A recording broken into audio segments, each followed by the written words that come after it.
Buenas, Sí, buenas tardes, Curro. Buenas tardes hola, de nuevo. buenas tardes. ¿Qué hay? ¿Qué Buenas tardes, tal? Carmen. Muy buenas. Bueno, pues puntuales como siempre, vamos a dar comienzo una vez más a un nuevo seminario del Centro de Estudios Andaluces. Bueno, muy buenas tardes a todos y a todas. Soy Tristán Pertíñez, director de la Fundación Centro de Estudios Andaluces. Es un placer para mí darles la bienvenida a este ciclo de webinars sobre el COVID-19 y la economía andaluza, impacto y tendencias, organizado por nuestra fundación con la inestimable colaboración del Observatorio Económico de Andalucía. Antes que nada, espero que todos ustedes, así como sus familiares, se encuentren muy bien.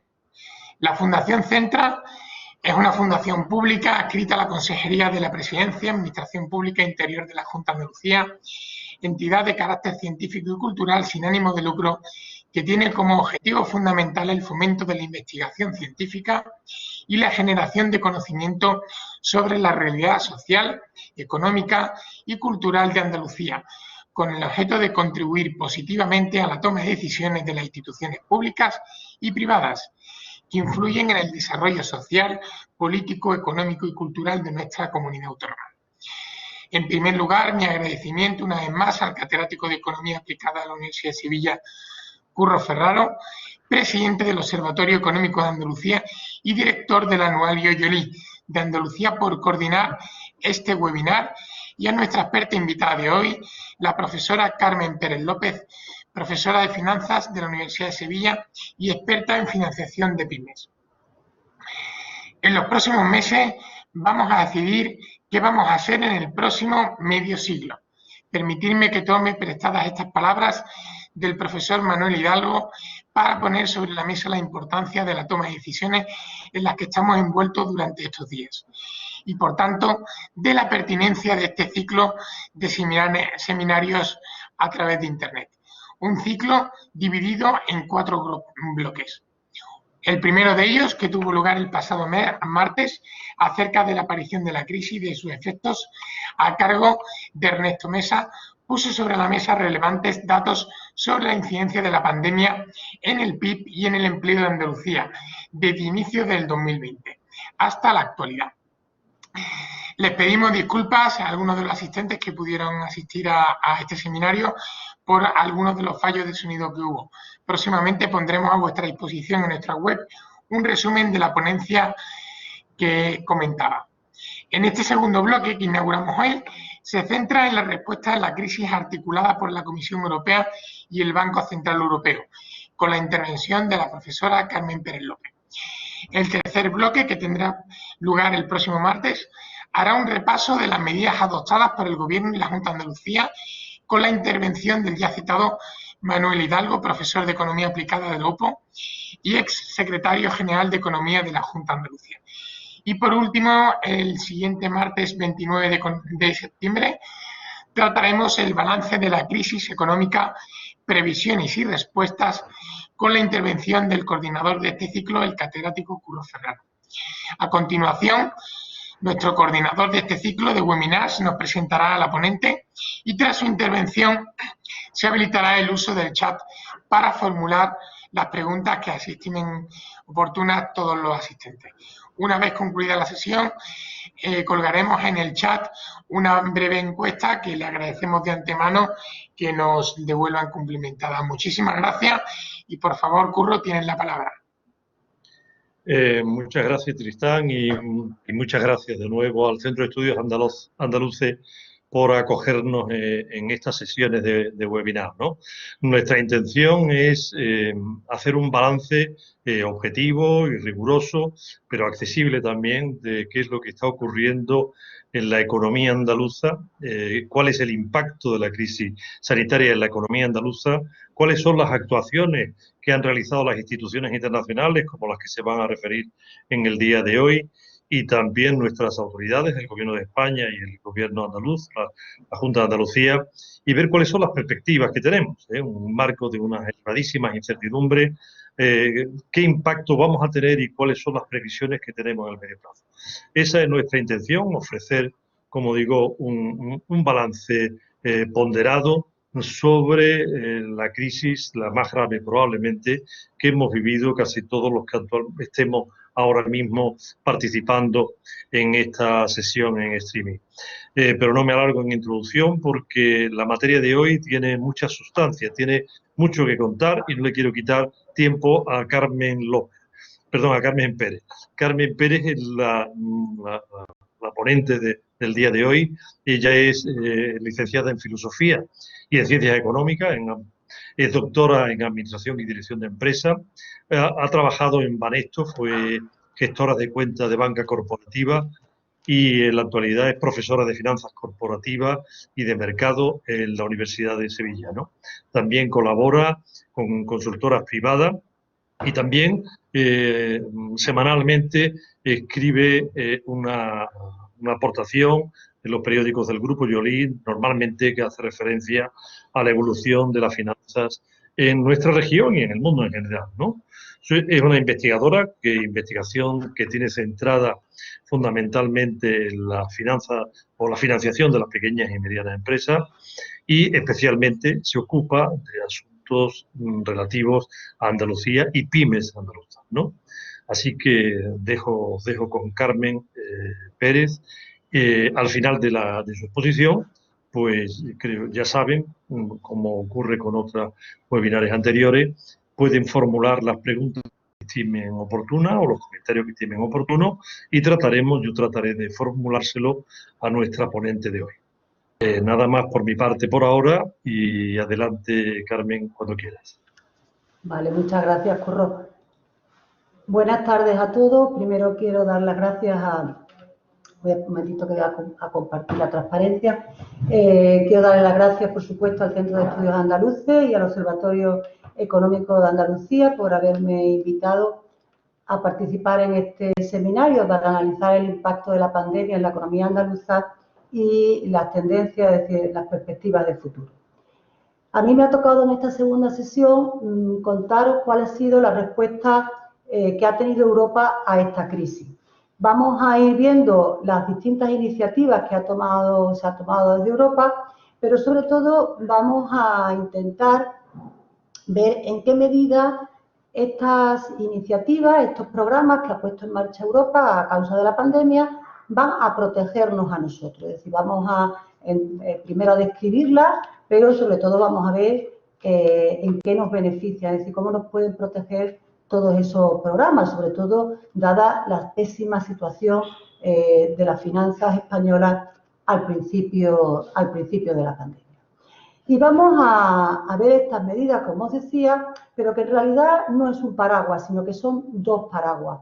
Una serie de iniciativas que se han tomado en el campo monetario, a cargo del Banco Central Europeo, y otra serie de propuestas y de programas que ha puesto en marcha desde la Comisión y el Consejo Europeo. Entonces vamos a ir, como os decía, viendo cada uno de ellos, cada uno de estos dos conjuntos de medidas protectoras y vamos a ver, tanto por una vía como por otra, cuál es la protección que ofrecen a nuestro país y, por tanto, también a Andalucía. Vamos primero a reseñar, antes de empezar a describirla, que esto de tener estos dos conjuntos de medidas es una novedad con respecto a la crisis anterior. En la crisis anterior, la respuesta europea fue básicamente monetaria, no fue desde el ámbito fiscal. Ahora, sin embargo, y gracias a la firmeza de la presidenta del Banco Central Europeo, que no puede exigir, pero en el fondo sí ha exigido, se ha complementado las medidas de la política monetaria con estas iniciativas, estos estímulos fiscales. No solamente ha sido... ¿Se han ido las diapositivas o las veis?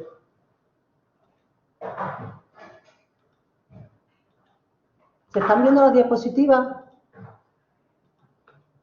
Bueno, sí.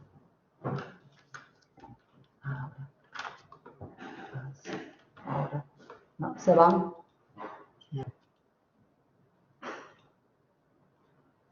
Ya, otra vez estamos aquí.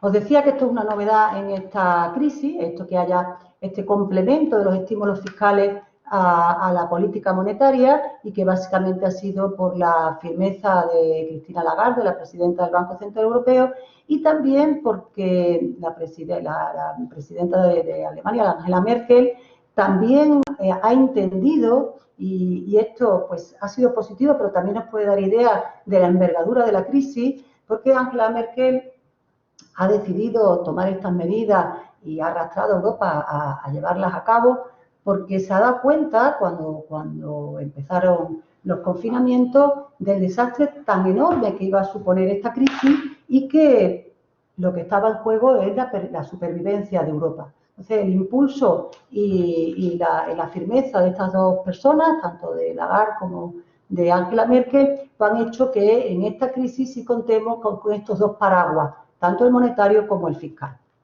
Vamos a seguir un orden cronológico y, por tanto, primero vamos a ver la política monetaria, porque el Banco Central Europeo, al ser una entidad independiente y técnica, tiene mucha más facilidad para tomar decisiones. Fijaros que en el campo fiscal pues intervienen una multiplicidad enorme de actores que tienen que ponerse de acuerdo y que además todos están muy condicionados por sus políticas nacionales y por sus políticas de partido, y esto, lo que han sido los estímulos fiscales, sobre todo el más importante, pues ha tenido una serie de meses de negociación. Y empezamos ya con la política monetaria. Vamos a ver, primero vamos a describir cuáles son esas medidas y después vamos a ver, como os decía, cómo protegen todas estas iniciativas y todas estas decisiones que toma el Banco Central Europeo, cómo protegen a nuestro país. Aquí en esta siguiente diapositiva está el resumen, ¿no? Esto es el resumen. Las fuentes del Banco Central Europeo, como veis, llega hasta julio y agosto, pero está actualizada porque en la reunión última que ha habido el 10 de septiembre del Banco Central Europeo no se ha tocado absolutamente nada. Así que pues este es el cuadro de todas las iniciativas que ha tomado el Banco Central Europeo para luchar con la pandemia. Vamos a hacer esto un poquito más amable, vamos a resumir y vamos a clarificar sobre todo lo más importante de este cuadro. Y aquí tenemos lo que ha hecho el Banco Central Europeo desde marzo. Había un programa de compras de activos del sector público que se utilizó en la anterior crisis y que ya parecía que iba a retirarse, pero se reactivó en noviembre del 2019, estableciendo unas compras de 20.000 millones de euros al mes. Este programa se ha reactivado aún más y el 12 de marzo de 2020 pues, se estableció que se iba a incrementar las compras de activos del sector público en 120.000 millones de euros hasta diciembre de 2020. Al mismo tiempo se puso en marcha, unos días más tarde, el 26 de marzo, este programa de compra por la pandemia. Con este programa el Banco Central Europeo va a adquirir hasta 750.000 millones de euros, sin condiciones. Ahora vamos a hablar un poquito de esto de sin condiciones. Seguidamente, y en vista de la gravedad de la situación, en junio se incrementó en 600.000 millones de euros más. Yo decía esto de sin condiciones porque este programa se ha diseñado y se ha puesto en marcha con mucha más flexibilidad que el programa de compra del sector público que ya existía. Estas condiciones, al final, cuando hagamos una valoración general de si estamos cubiertos o en qué medida nos protege Europa, pues esto tendrá una importancia considerable. Y la tercera, digamos, grupo de respuesta ha sido con respecto a la banca. Esta crisis también, a diferencia de la crisis anterior en que la banca fue un problema, ahora la banca se ha tomado como parte de la solución.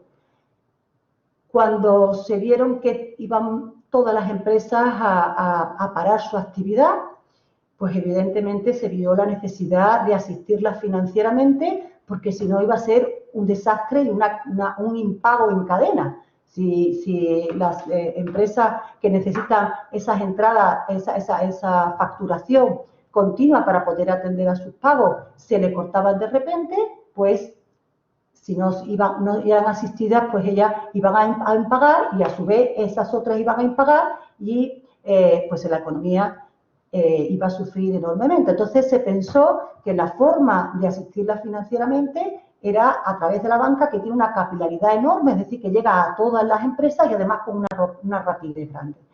Desde el Banco Central Europeo, ¿qué se ha hecho? pues inundarlas de liquidez. Ha habido varios programas que se suelen utilizar y que se han intensificado, se han ampliado sus plazos y además se le han dado muchas facilidades a los bancos para que accedan a estas líneas de crédito que además en muchos casos cobran por obtener ese dinero.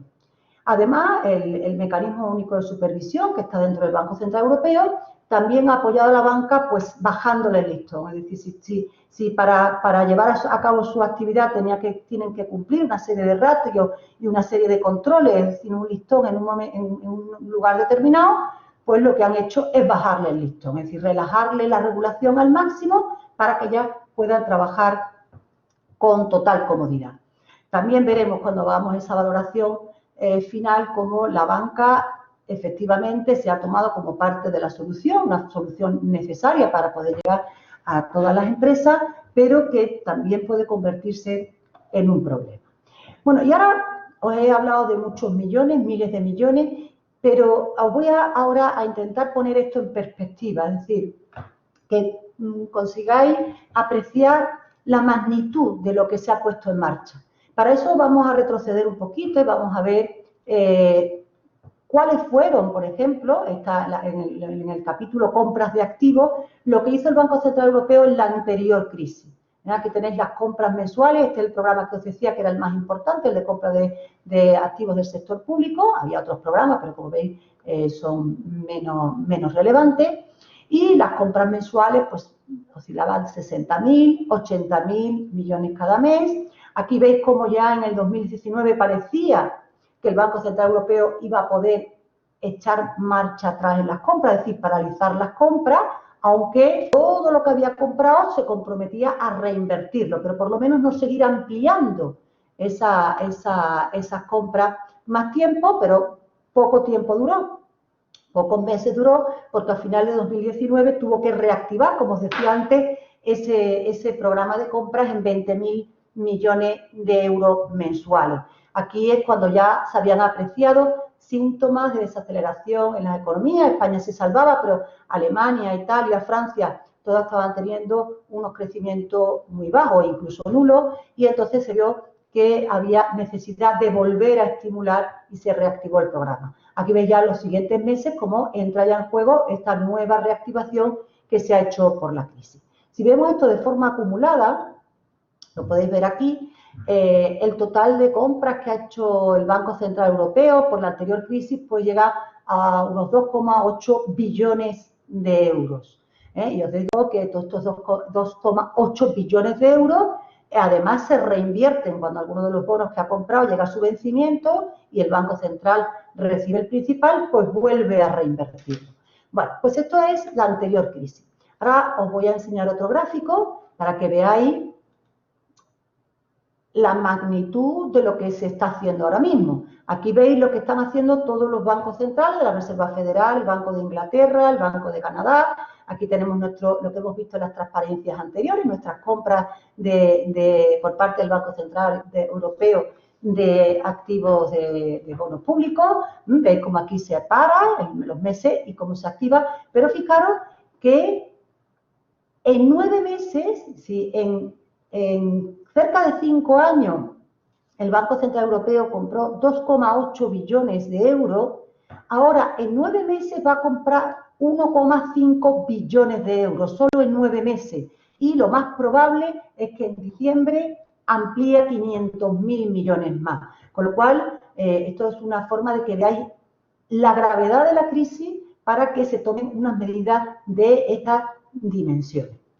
Bueno, ¿y cómo protege esto a España? ¿No? ¿Cómo protege a los países europeos y, en nuestro caso, a España? Aquí tenemos la declaración del Banco Central Europeo cuando ha puesto en marcha este programa de compra de unas dimensiones descomunales y, claro, lo que va buscando es que las empresas accedan al crédito, por supuesto un crédito muy barato, para que sean ellas las que impulsen la inversión y creen el empleo y, por tanto, pues se consiga otra vez crecimiento económico, que es una condición previa al objetivo que tiene el BCE. Si es que el BCE se tendría que limitar a buscar que la inflación se mantuviera en el 2%, por debajo, pero cercano al 2%. Ese es el objetivo establecido. Pero evidentemente para conseguir esa inflación hace falta unos objetivos intermedios y eso es lo que está buscando ahora el BCE con todas estas medidas que ha tomado y de gran envergadura. ¿Cómo protegen a España? Pues efectivamente el que esté en los tipos bajos, no eso lo hemos nombrado, pero el Banco Central Europeo mantiene los tipos bajos que hemos tenido, que teníamos ya antes de la pandemia, el 0% para las operaciones principales de financiación y el menos 0,5% para la facilidad de depósitos. Y ese nivel de tipos de interés, junto con estos programas de compra, pues mantienen los tipos bajos, con lo cual los particulares, las empresas se ven endeudados, se ven beneficiados para poder sobrellevar sus deudas. También todas las medidas que han tomado con la banca, pues hacen que nuestros bancos puedan prestar, puedan dar moratorias a las hipotecas, como están dando tantas y por iniciativa de la banca, que llaman a personas o a familias que tienen más dificultades y le proponen pues moratoria, es decir, dejar de pagar el capital y los intereses durante un cierto tiempo. Pero sobre todo la política monetaria del Banco Central Europeo lo que viene a apoyarnos a nosotros, igual que hizo en la anterior crisis, es a tener la prima de riesgo de España bajo control. Aquí os he traído un gráfico espectacular, un gráfico que está reflejando nuestra historia desde el año 2002. Fijaros, esto es el inicio de la crisis. Es la subida continua que tuvimos de la prima de riesgo durante la crisis. Aquí es cuando se produce el rescate bancario, cuando desde el MEDE, luego hablaremos del MEDE, se nos prestó 40.000 millones de euros para poder reestructurar nuestro sistema financiero, pero aquí también es cuando se produjo esa famosa frase de Draghi de haré todo lo posible y créanme que será suficiente, y fue suficiente. A partir de ahí, fijaros cómo la prima de riesgo española bajó. Es decir, esto que hemos experimentado en nuestro país no podemos nada más que agradecérselo al Banco Central Europeo. No ha sido ni por mérito de los políticos de aquí, sino un apoyo vital del Banco Central Europeo. ¿Qué pasa ahora? Fijaros aquí cómo desde marzo empezó a repuntar otra vez nuestra prima. Gracias a esas medidas rápidas del Banco Central Europeo y de tales dimensiones, inmediatamente ese repunte ha sido contenido. Y sigue conteniéndose. Os he traído también la evolución del coste del bono del Estado español a 10 años de estos últimos tiempos y fijaros, ese fue el pequeño repunte inicial y cómo está manteniéndose en un 0,4%. Fijaros, cómo un país como el que tenemos ahora, con esta crisis planteada, con esta situación macroeconómica tan grave, cómo puede financiarse los mercados financieros a esos niveles tan bajos. Pues eso es gracias al Banco Central Europeo. El Banco Central Europeo, con todas esas compras, tenemos un comprador de nuestra deuda pública que compra y compra y mantiene este coste de financiación tan favorable para nuestro país. De todas formas, esto también volveremos al final en esa valoración conjunta de las dos políticas, de la monetaria y de la fiscal, volveremos a ello. Y nos vamos ya al ámbito fiscal. Aquí en este gráfico se resume todas las iniciativas que ha tomado la Comisión Europea. Primero fueron estas tres, estas fueron las más rápidas, estas tres iniciativas que ahora vamos a ver una a una y que van a movilizar. Esto de movilizar es una palabrita que se está utilizando mucho porque ahí meten dinero de verdad, préstamos, apalancamiento. Bueno, pues van a movilizar en estas tres iniciativas hasta 540.000 millones de euros. Y después, posteriormente, y después de unos meses de negociación, y en el marco financiero plurianual de la Unión Europea de hasta el 27, 21, 27, se ha incrementado este presupuesto europeo. Tiene una dotación de 1,1 billones de euros, pero va a tener los primeros años un refuerzo con un fondo de reconstrucción, ¿no?, que han venido a llamarle Nueva Generación de Europa. Este refuerzo temporal de un volumen de 750.000 millones integra el presupuesto financiero en los primeros años. A esto es a lo que nos vamos a dedicar más, a ver qué significa este fondo de reconstrucción y qué, bueno, cuando llegue el momento, cuando pasemos esas 3 otras iniciativas, y cuáles son los montantes que nos llegan a España. Bueno, aquí tenemos otra vez esas 3 iniciativas que fueron rápidas. Esta sí ando rápida la comisión para establecerla, y cada uno tiene una finalidad distinta. El programa SURE, que es para proteger el empleo y está dotado hasta 100.000 millones de euros. Un nuevo programa dentro del MEDE para atender gastos sanitarios, hasta 240.000 millones de euros. Y, por último, una dotación al Banco Europeo de Inversiones que se puede apalancar. Esa dotación que se le ha hecho al banco puede llevar a hasta 200.000 millones de euros para asegurar la liquidez de las empresas europeas. Además de estos 3 programas, que ahora también vamos a ver, aunque sea de forma muy rápida, uno a uno, también es muy importante señalar que la Unión Europea desde el principio también tomó una serie de medidas para poder sobrellevar esta crisis, como era flexibilizar todo el tipo de reglas que regulan las ayudas del Estado a la empresa, las normas presupuestarias, por supuesto, todas las normas que había que cumplir unos déficits, en la deuda en el 60%, pues todo eso se ha aparcado de momento, y lo dicen claramente que es de momento, que en cuanto, digamos, pase la gravedad o la intensidad del impacto de la crisis, pues habrá que retomar esta senda de estabilidad financiera. Y también se ha flexibilizado la utilización de los fondos estructurales. Bueno, veamos en qué consisten estas 3 primeras iniciativas. El SURE. El SURE es para proteger el empleo. España, hay que ver lo que han pedido cada uno de los países con cargo a este programa. Otros no lo han pedido. Por ejemplo, Francia y Alemania creen que ellos pueden financiarse solos y no han pedido ninguna cantidad a cargo de este programa. A España le van a llegar 21.300 millones de euros.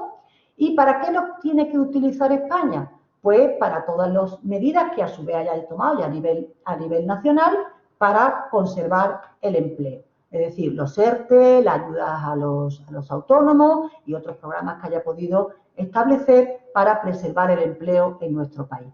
Pero aquí lo pongo en negrita y en grande, son préstamos. Es decir, esto es lo que nos hace la Unión Europea, es un préstamo de 21.300 millones de euros a unas condiciones que no están fijadas, pero que serán muy favorables, y el plazo que parece más probable es que sea a devolver a 15 años. Efectivamente, todo lo que sea que nos presten dinero desde Europa nos lo quita de pedirlo en los mercados financieros y, por tanto, de tensionar más nuestra prima de riesgo. Pero hay que ser consciente de que también esto es un préstamo que tendrá sus plazos de devolución y su retribución, aunque sea muy escasa. Después tenemos este programa nuevo del MEDE, que el MEDE es un organismo que tiene mal crédito pedir dinero al MEDE, porque fue el que nos proporcionó el rescate financiero a nosotros, o el que rescató a Grecia, y por tanto el acudir al MEDE es un poco señalarse, tontamente por lo que os voy a decir ahora, señalarse como que es un país débil, ¿no? Un país débil que está pidiendo dinero porque no puede financiarse por sus propios medios. Pero este programa es muy distinto. Este programa es un programa nuevo del MEDE que va a servir para una finalidad muy concreta, que son asistir a los países en los costes sanitarios que están teniendo, costes sanitarios tanto directos como indirectos. Y no tiene las condiciones de los tradicionales rescates, es decir, aquí no se van a pedir austeridad, ni se van a pedir cifras macroeconómicas, sino simplemente el país que pida préstamo con cargo a esta entidad, pues tiene que gastarlo en costes sanitarios, no en otras cosas. El programa se ha dotado hasta 240.000 millones de euros y España podría pedir, si se decidiera, hasta 24.900 millones de euros a cargo de este programa, pero también sería un préstamo, también sería un préstamo a buenas condiciones y quizás incluso a mejores condiciones que el SURE, pero un préstamo que habría que devolver en el plazo que se estableciera y retribuirlo en unos tipos de interés escasos, pero con esos montantes luego son los intereses significativos. Y por último, el Banco Europeo de Inversiones. Aquí el Banco Europeo de Inversiones lo que se ha hecho es dotarlo con recursos por 25.000 millones de euros para que a su vez este Banco Europeo de Inversiones apoye a entidades financieras europeas para que estas entidades financieras europeas apoyen a sus pequeñas y medianas empresas. Es decir, por ejemplo, el ICO pues vendrá apoyado por el BEI, o nuestra CERSA, ¿no? La Compañía Española de Referenciamiento, pues también ha hecho un convenio con el BEI. El BEI apoya a estas entidades y esas entidades pues apoyan a las pymes. En realidad lo que se ha invertido en el BEI son 25.000 millones, pero estos 25.000 millones, por la forma que funciona nuestro sistema financiero, pueden movilizar hasta 200.000 millones de euros. Y estas son las tres primeras iniciativas que, como decía, enseguida se pusieron de marcha y después acordaron este Fondo de Reconstrucción Europeo. Vamos a ver en qué consiste, cómo se financia y qué es lo que tendría que hacer España para acceder a los dineros que se han destinado a este fondo. El tamaño del fondo son 750.000 millones de euros, pero tiene dos partes. 390.000 millones van a ser en subsidio, es decir, que el país que lo recibe no tiene que devolverlo a Europa, y el resto en préstamo. A España, ¿qué le toca de estos 750.000 millones? Pues España va a recibir un subsidio de 81.800 millones de euros. Es decir, que este es un dinero que, no, perdón, eso es Italia, 72.700 millones de euros va a recibir España y esto no tiene que devolvérselo a Europa, aunque Europa luego tiene que devolver, ahora veremos cómo se financia, la totalidad. Para España los 140.000 millones, que son en total, esto, los 72.700 de subsidio y el resto que lo podía pedir prestado, supondría un estímulo del 11% del PIB. Y se espera que el nuevo presupuesto que lleva incorporado este fondo de reconstrucción empiece a ejecutarse el 1 de enero del 2021. Bueno, vamos a seguir hablando de este fondo de reconstrucción.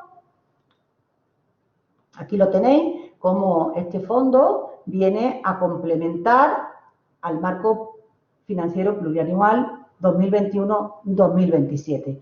Aquí tenemos los dos tramos, los de subsidio, aquí pone transferencia, y los préstamos, y aquí también está un primer desglose, luego os diré un poco más en qué pueden gastar los países para acceder a estos fondos, y como veis, aquí la mayor parte de esos fondos son para la recuperación y la resistencia de los países, siguiendo el semestre europeo, es decir, siguiendo las líneas establecidas por Europa por donde tienen que caminar los países, ¿no? En cuanto a la digitalización o a la transformación energética.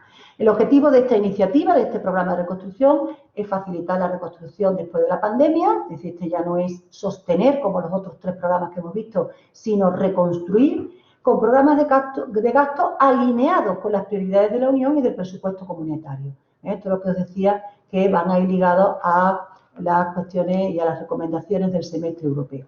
El 90% se canaliza por esa facilidad de recuperación y resiliencia, que está dotado en 672.500, es decir, de los 750, la inmensa mayoría son para este subprograma, y aquí también distingue la parte que es a fondo perdido, subsidio y préstamo. El 70% de la ayuda directa de este programa se comprometerán en los años 2021 y 2022 y el 30% durante el 2023. Y los desembolsos, es decir, el dinero realmente luego va a llegar hasta 2026. Esto es también otra cuestión importante que cuando hagamos la valoración de los estímulos fiscales volveremos a ello. ¿Y cómo financia esto Europa? Pues aquí os he hecho un pequeño dibujito para que veáis cómo se van a conseguir ese volumen de fondos.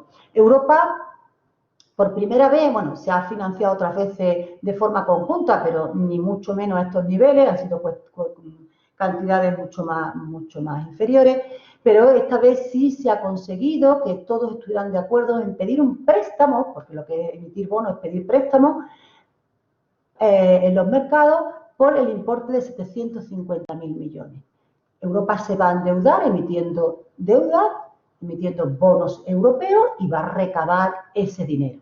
Ese dinero, a su vez, Europa se lo va a trasladar a los países europeos en las cantidades que hemos visto de subsidios y en las cantidades que hemos visto de préstamos, durante el año 2021 al año 2024.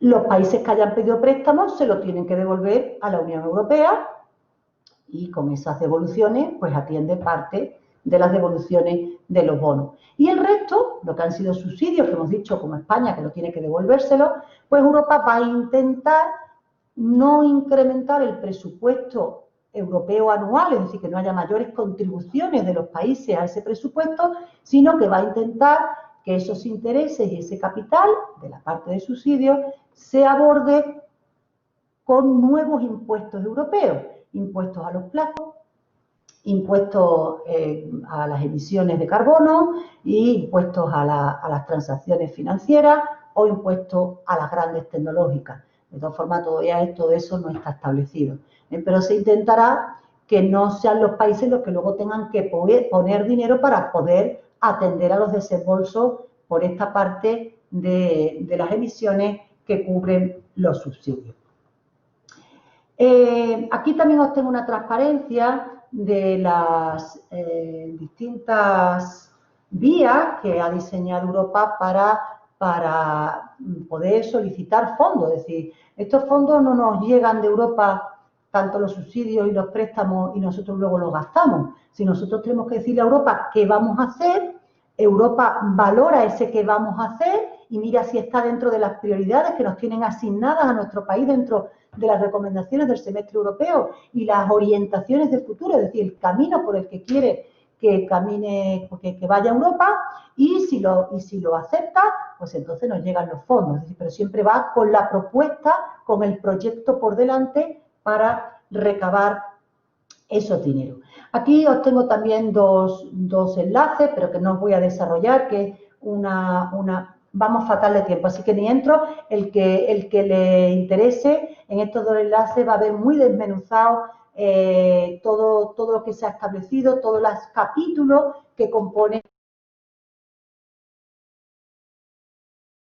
como este Fondo de Reconstrucción Europeo. Bueno, vamos a valorar un poquito ya en conjunto, ¿no? Las cuentas con Europa. ¿Cuánto de bueno es este apoyo fiscal, estos estímulos fiscales? Pues hemos dicho que del SURE nos van a prestar 21.300 millones de euros, que del MEDE podríamos conseguir, si España lo pide, no lo ha pedido todavía, 24.900 millones de euros, préstamo, y también un préstamo del Fondo de Reconstrucción, como he dicho siempre, bajo proyecto, de 67.300 millones de euros, es decir, un total de 113.500 millones de euros sería el préstamo que nos haría Europa a nosotros. También recibimos lo que hemos dicho, el subsidio, aunque también aquí hay que advertir que también hay otros países subsidiados, lo que os he dicho, estos 390.000 millones es una deuda que está asumiendo Europa en su conjunto, la suma de los subsidios a los distintos países. Eso a nosotros es como si nos endeudáramos, por si cogemos la clave de capital del Banco Central Europeo de nuestro país, sería como si nosotros nos estuviéramos endeudando en 37.791 millones de euros. Pero también, lo que os decía antes, esto son cantidades importantes, pero ahora veremos que quizás necesitemos mucho más, pero sobre todo que el plazo de recepción es largo, los desembolsos se van a extender hasta 2026. Es decir, que España se va a tener que endeudar a priori, aunque luego cuando le lleguen los fondos, pues pueda bajar esa deuda que ha solicitado con anterioridad. Pero, sin embargo, ya no son las cantidades, lo importante de este estímulo fiscal también es la fortaleza que ha demostrado la Unión Europea. Esa unión nos beneficia especialmente. Os he traído un gráfico de un estudio que hizo el Banco de España que hizo el Banco de España, mirando el impacto que estaba teniendo las negociaciones de ese fondo de reconstrucción. El azul fueron las primeras propuestas, después esta propuesta fue la de mayo y esta la definitiva. Y fijaros cómo al IBEX le ha beneficiado, a nuestro indicador bursátil y también al Eurostock 50. También la volatilidad, este es el índice general de la Bolsa de Madrid, el sector bancario, fijaros el efecto positivo en ese índice bursátil, este es el Eurostock Banco y esto es la volatilidad, es decir, ha mejorado la rentabilidad, es decir, la evolución de nuestros índices y también ha disminuido el riesgo, la volatilidad de esas cotizaciones. Y si lo vemos en cuanto a la deuda soberana, fijaros, esta es la bajada de puntos porcentuales en la cotización de nuestros bonos a 10 años, es decir, ha sido beneficiosa para España, mucho más beneficiosa todavía para Italia y, sin embargo, para Francia y para Alemania ha sido perjudicial este fondo de reconstrucción. Esta es la prima de riesgo de España con respecto a Alemania, cómo ha bajado, estamos viendo terreno negativo, y cómo ha bajado la prima de riesgo de Italia con respecto también a Alemania. Es decir, que esa unión que ha demostrado Europa, ese paso en decidir tomar la reconstrucción de una forma coordinada y conjunta, por supuesto de forma limitada, pero al fin y al cabo un paso dado en funcionar como Europa y no como países europeos, pues beneficia especialmente a España. Bueno, y por supuesto lo que os decía aquí, que disponer de esos fondos, es decir, que tenemos esos dos fondos disponibles ahí, no significa salir de la crisis, ni siquiera obtenerlos. Primero hay que presentar los proyectos, después hay que conseguir el dinero y hay que conseguir ejecutar ese dinero, porque muchas veces en España hemos tenido dinero disponible y no hemos llegado a ejecutarlo en un porcentaje bastante elevado. Y después, por supuesto, en la recuperación está que se gasten bien, es decir, con proyectos acertados, aunque como os pongo aquí, y acometer las reformas necesarias, que por supuesto Europa estará vigilante, porque como os decía, no es un dinero que nos dé a priori, sino una vez que ha visto en dónde lo vamos a gastar. Bueno, y ahora vamos a intentar ya para finalizar, nos quedan 5 minutitos, ver si realmente los paraguas monetario y fiscal que hemos desarrollado nos van a cubrir. Y os he traído la evolución de la deuda pública en España, también mirando nuestra historia. Fijaros, está el inicio de la crisis financiera. En el 2014 volvimos al crecimiento. Sí, en estos años, los primeros años de la crisis, incrementamos nuestra deuda pública desde 400.000 a 900.000 millones de euros. Es decir, fueron 500.000 millones de euros más de deuda pública en esos 4 o 5 años. Claro, ahora cuando estamos asistiendo a las previsiones macro que están haciendo el Banco de España, FUNCA y montones de entidades solventes, pues cada vez están peores. Pero ya no alarma la caída, que pueda ser más acentuada de este año, sino lo que alarma es cómo lo están extendiendo cada vez más en el tiempo. Es decir, ya se habla que España ni siquiera va a tener los niveles de PIB que tenía antes de la pandemia en el 2024. Y los déficits que estiman estas entidades son muy altos tanto este año y los próximos años. Es decir, que podemos aventurar que va a pasar algo parecido a esto, porque vamos a tener déficit pronunciado durante 2 o 3 años.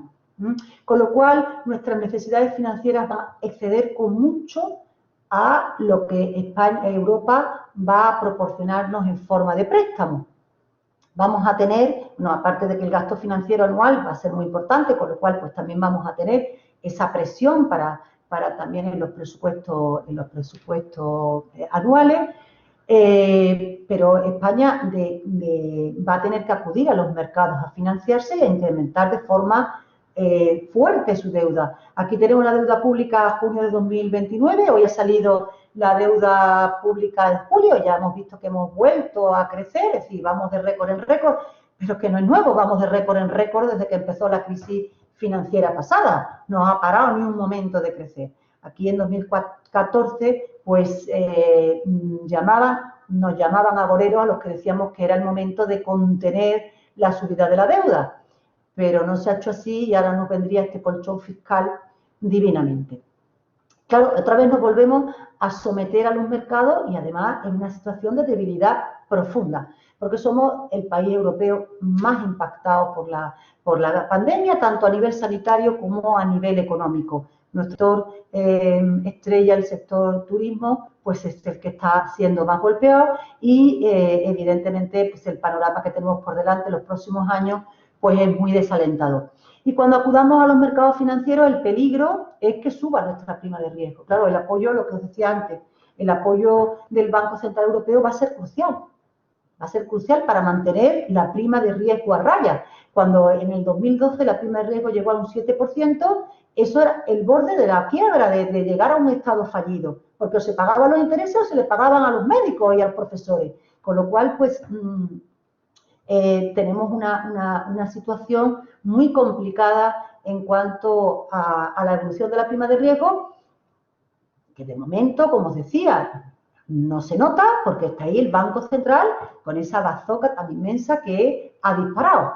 Pero el problema es cuánto aguantará, cuáles son los límites del Banco Central Europeo. Me estoy pasando muchísimo de tiempo, lo voy a dejar ahí, solamente os voy a nombrar todos los problemas que puede tener el Banco Central Europeo para seguir sosteniendo y ampliando este apoyo masivo, por ejemplo, que se formen burbujas en los precios de los activos financieros. Tiene el problema también el BCE de ese apoyo que le ha dado a banca que se le convierta en problema, que repunte la inflación, ya hemos visto el cambio de la estrategia de la Reserva Federal en cuanto a que para asegurar las inversiones, para no desalentar las inversiones, ni por ejemplo la adquisición de vivienda por parte de la familia, ha dicho que no va a subir los tipos hasta el 2024, aunque la inflación supere ese 2% de objetivo. También hay que tener en cuenta, y luego si alguno pues tiene interés podemos contestar a estas cuestiones, que los otros bancos centrales también actúan y muchas veces las medidas que se toman por parte de un banco central se ven neutralizadas por la actuación, por el movimiento de otro banco central que también está defendiendo su moneda, y ahí tenemos lo que está pasando con el dólar débil y el perjuicio que está teniendo para nuestras exportaciones. Y para terminar ya, en diciembre en la nueva reunión del BCE, del Consejo de Gobierno del BCE, todo apunta a que va a tener que ampliar en 500.000 millones más en diciembre el programa de compra de la emergencia por la pandemia. No sabemos si bajará aún más los tipos, sobre todo la facilidad de depósito, pero todo lo que estoy hablando choca con algo que es la clave de capital y la resistencia de nuestros socios europeos a que seamos apoyados especialmente. Todo esto, ya vimos la sentencia del Tribunal Alemán intentando desmontar el programa de compra de deuda pública de la anterior crisis. ¿Por qué? Bueno, pues porque el Banco Central Europeo puede convertirse en una ayuda a los estados por la puerta de atrás. Y eso choca con el Tratado de la Unión y, por supuesto, choca con algunos socios, sobre todo de los países del norte, que no están dispuestos a que esto pueda sostenerse en el tiempo. Y ya con esto pues lo dejo y me quedo a la disposición de las preguntas que me queráis hacer. Muchas gracias, Carmen. Ha sido una exposición brillantísima. Me parece que para un tema de esta complejidad, ponerlo con la claridad que lo has hecho, yo creo que es de agradecer. Mucha claridad, nos ha expuesto además la importancia que tiene Europa para nosotros y también los problemas tan serios a los que nos enfrentamos, ¿no? Y habría que preguntarse qué sería de España si no tenemos la intervención de Europa, si no tenemos las intervenciones de la Comisión en el corto plazo y con el Fondo de Recuperación en el medio y largo plazo, y sobre todo la potencia de fuego que ha tenido el Banco Central Europeo, ¿no? ¿Qué hubiese sido la economía española en esta tesitura de la pandemia que estamos viviendo? En fin, a pesar de lo cual creo que siguen existiendo euroescépticos, pero no se lo puede uno explicar bien si se comprende lo que acabas tú de explicar, no se puede explicar que puedan haber personas euroescépticas porque las dificultades que tendríamos fuera de Europa serían extraordinarias, ¿no? Me imagino que compartirás esta conclusión que doy por dar alguna conclusión. Sí, por supuesto, la comparto. Ahí retorno. Que por supuesto que la comparto y realmente también nos está sirviendo esta crisis para dar otro paso en la construcción de Europa. Europa da pasitos de crisis en crisis. Y este paso que ha dado pues porque has visto la gravedad, no porque sea muy solidario, tampoco hay que pensar que sea, sino que, bueno, porque estamos unidos y hay que seguir unidos. Y la gravedad de la situación ha hecho que Europa se endeude, se vaya a endeudar, todavía no lo ha hecho, se endeude en esta cantidad tan enorme, ¿no? 750.000 millones de euros.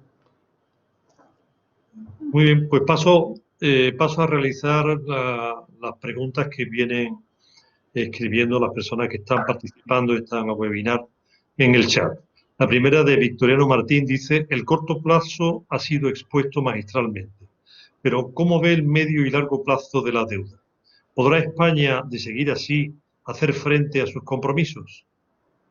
Bueno, yo he intentado también reflejar ese medio plazo. Ya os he dicho que los años que vienen, hasta el 2024, que es cuando dice todas estas entidades que hacen las previsiones macroeconómicas, van a ser años de déficit muy alto. Ahora se habla de un déficit del 15% para este año, pero para el año que viene un 8%. Y vamos a seguir teniendo déficit en el 2024, con lo cual las necesidades financieras de España van a ser muy grandes.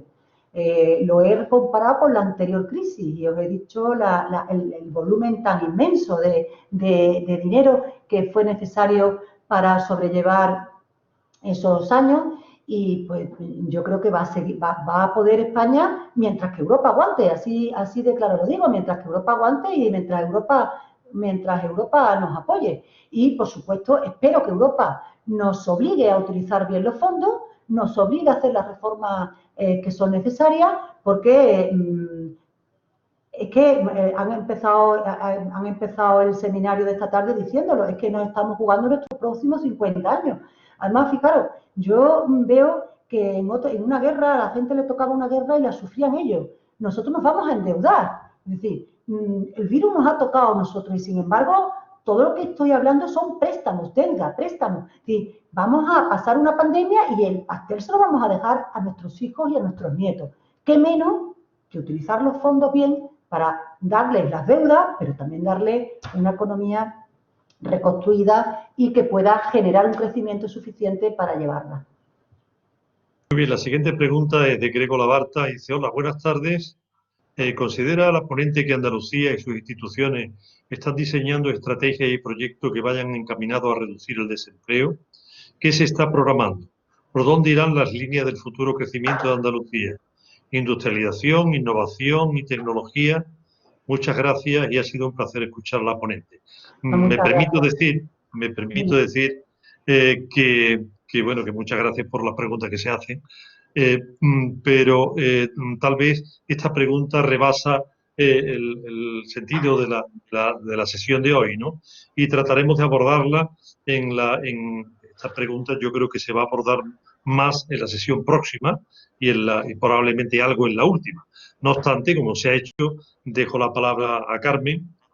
Sí, bueno, pues yo iba a decir justo eso, Curro, que esto sé que hay otra sesión preparada especialmente para esto. Yo voy a dar simplemente mi opinión y que me parece lamentable, ¿no? Yo muchas veces cuando atiendo a la televisión a ver los debates de los políticos y las propuestas, realmente no digo que me entre ganas de llorar, pero casi, porque es que yo digo, esta gente no se están dando cuenta de la gravedad de la situación en la que estamos. No se están dando, no son conscientes del momento tan crucial que estamos viviendo y cómo se están enredando en disputas partidistas, en mirar solamente su territorio, cuando precisamente tendrían que estar mirando pues, las propuestas que que has insinuado, de cómo vamos a reindustrializar, cómo vamos a enfocar la innovación y ya empaparse en esos dos enlaces que os decía que tenéis ahí hay que empaparse el desglose de los presupuestos, dónde están los programas, dónde está el dinero, cuáles son las ESO, para poder estar a punto para solicitarlo, porque el dinero no va a darnos, sino que es a posteriori. Muy bien. Javier Esparza afirma lo siguiente. Ya hay algunas informaciones que apuntan a la dificultad que está teniendo el Gobierno central para encontrar proyectos que puedan ser financiados por la Unión Europea. ¿Cree usted que España conseguirá ejecutar ese dinero del que hablaba?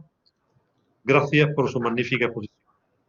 Bueno, pues muchas gracias. Creo que en el pasado, y yo no soy una experta en esto, pero creo que en el pasado, quizás Curro sepa más, la proporción de dinero ejecutado de programas europeos no ha sido completada. Es decir, que siempre hemos tenido dificultad para presentar proyectos y absorber ese dinero.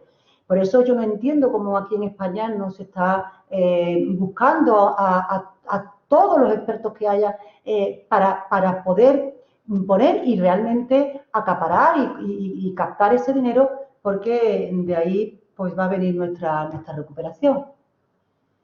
Muy bien. Sabina Gata dice, ¿tienen las autoridades europeas preferencia por formas concretas de gasto del importe prestado? ¿Qué tipo de proyectos se consideran acertados? Bueno, pues bien, también alaban la exposición, ha sido una exposición muy clara.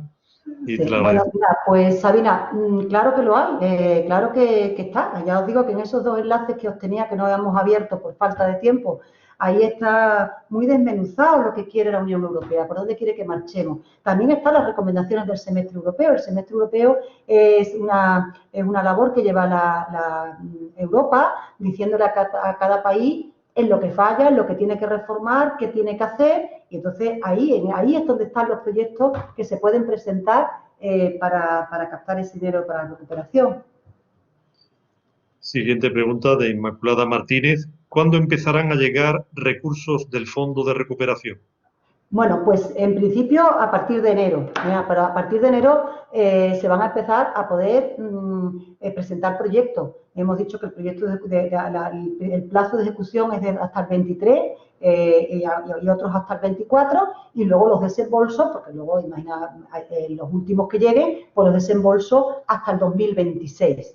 Ese es uno de los problemas, que este dinero nos va a llegar poco a poco y en la medida que presentemos proyectos que nos acepten en la Comisión Europea. Muy bien, siguiente pregunta es de Joaquín Aureoles. Sobre relajación de reglas de la competencia.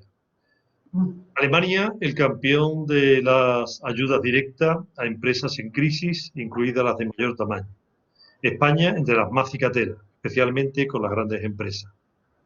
Pregunta, ¿consolidará Alemania ventajas competitivas y España desventajas? ¿Debe y puede Andalucía crear su propio programa de ayudas a empresas estratégicas aprovechando la ayuda financiera europea? Enhorabuena por la exposición. Bueno, gracias, Joaquín. Primero de cicatera, yo no creo que sea cicatera, es que quien puede, puede. Y Alemania puede y nosotros no, que es muy distinto, ¿no? No es que no quiera el apoyo, sino que realmente es que no tiene recursos al nivel que tiene Alemania. Y evidentemente esto se está planteando en Europa como un camino hacia un mayor desequilibrio entre los países. Si ya los países del sur siempre andábamos con desventaja, pues esto vuelve a ser otra fuente de desigualdad entre los países.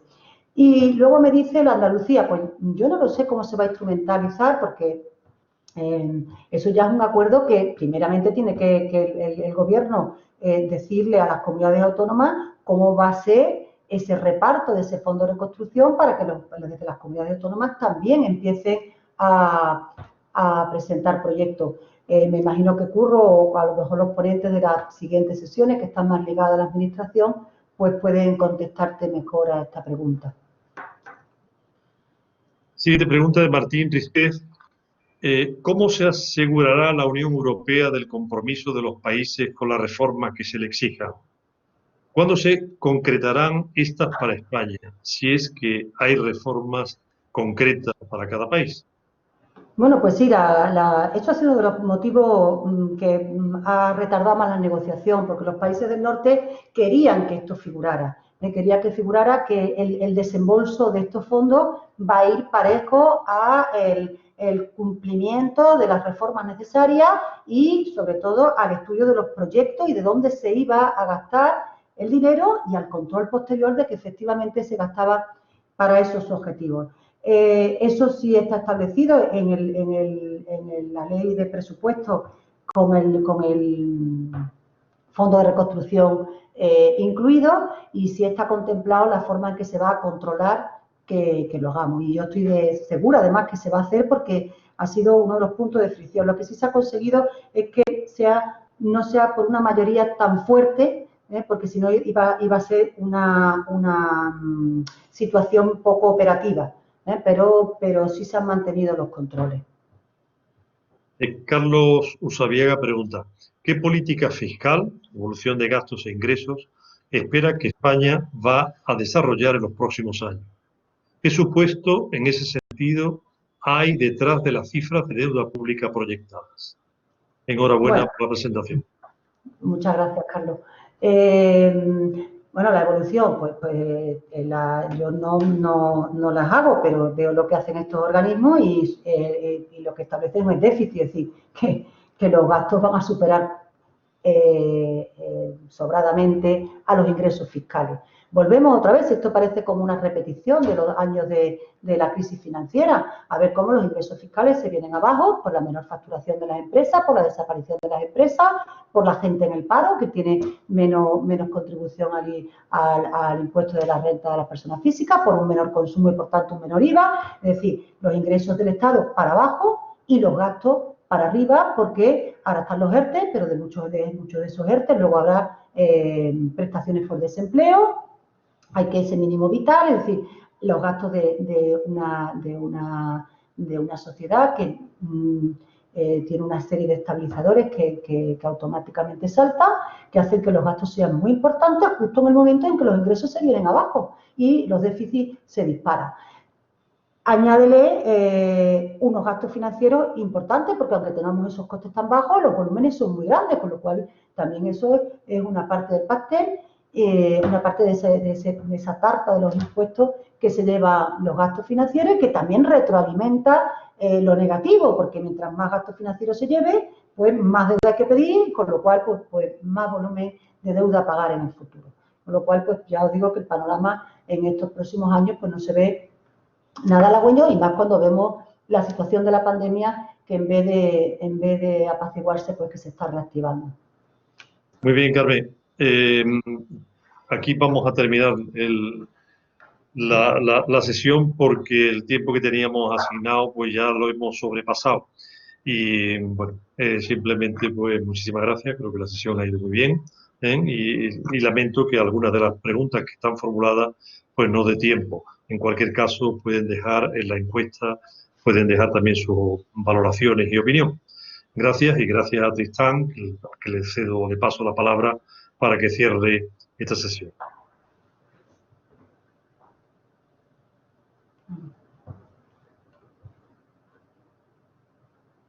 Se oye.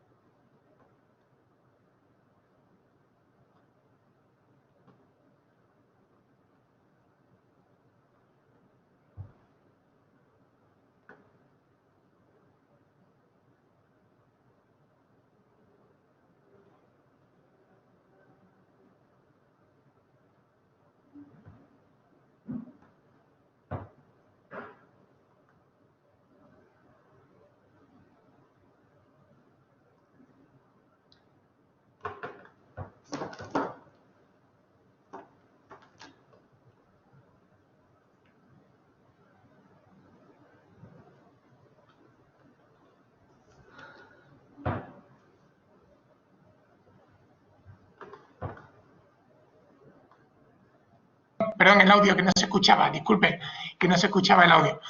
¿Ahora se me escucha? Sí. Vale, perdón, gracias. Que quería aprovechar la ocasión para saludar al primer director del Centro de Estudios Andaluces, a Joaquín Orioles, que he visto que ha formulado anteriormente la pregunta, y desde aquí mandarle un afectuoso saludo. Y después no me resistía a preguntar, estaba viendo a ver si había alguna pregunta que estuviese relacionada con ello, porque cuando se genera deuda es porque alguien la compra. Tú te endeudas con alguien. Y en ese sentido, en esta estructura de bancos centrales mundiales, el BCE, obviamente, respecto a otras, a la Reserva Federal Americana, por ejemplo, o a otros bancos centrales del mundo, quería saber, de esta crisis, ¿se presume o se prevé que pueda salir fortalecida o debilitada la Unión Europea dentro del contexto geopolítico mundial? Bueno, te contesto yo. Yo creo que va a salir fortalecida en el sentido de que está más unida. Ahora estamos unidas por nuestras deudas. Estamos los países europeos unidos por nuestras deudas, con lo cual, pues evidentemente ha dado un paso en la construcción europea y además muy importante. Yo también quería haber metido en la transparencia un poco de geopolítica, pero ya me pareció que no íbamos a estar aquí hasta la noche. Pero evidentemente también es muy importante para Europa adquirir más peso, porque vamos a estar entre una guerra entre Estados Unidos y China. Y si queremos tener voz propia y no tener que someternos o adaptarnos a uno de los dos bandos, pues el que Europa esté unida es primordial. Y ahora pues vamos a estar unidos porque estamos endeudados juntos. Es decir, que hemos dado un pasito más. Pues muchísimas gracias, Carmen, por esta última pregunta. Disculpa que haya aprovechado las circunstancias. De verdad, interesantísima y de un altísimo nivel, Carmen, la exposición. Muchísimas gracias, Curro, una vez más por la coordinación de esta sesión de webinar que tantas reflexiones, que tanto nos está haciendo reflexionar sobre temas tan candentes y tan importantes, y como decía al principio, que determinarán seguramente nuestro futuro en las próximas décadas. Nada más, muchísimas gracias a todos los asistentes, a todos los participantes, y nada, nos emplazamos al próximo martes, al próximo webinar, que seguro que será tan interesante como este. Muy buenas tardes a todos y muchas gracias. Adiós, buenas tardes. No.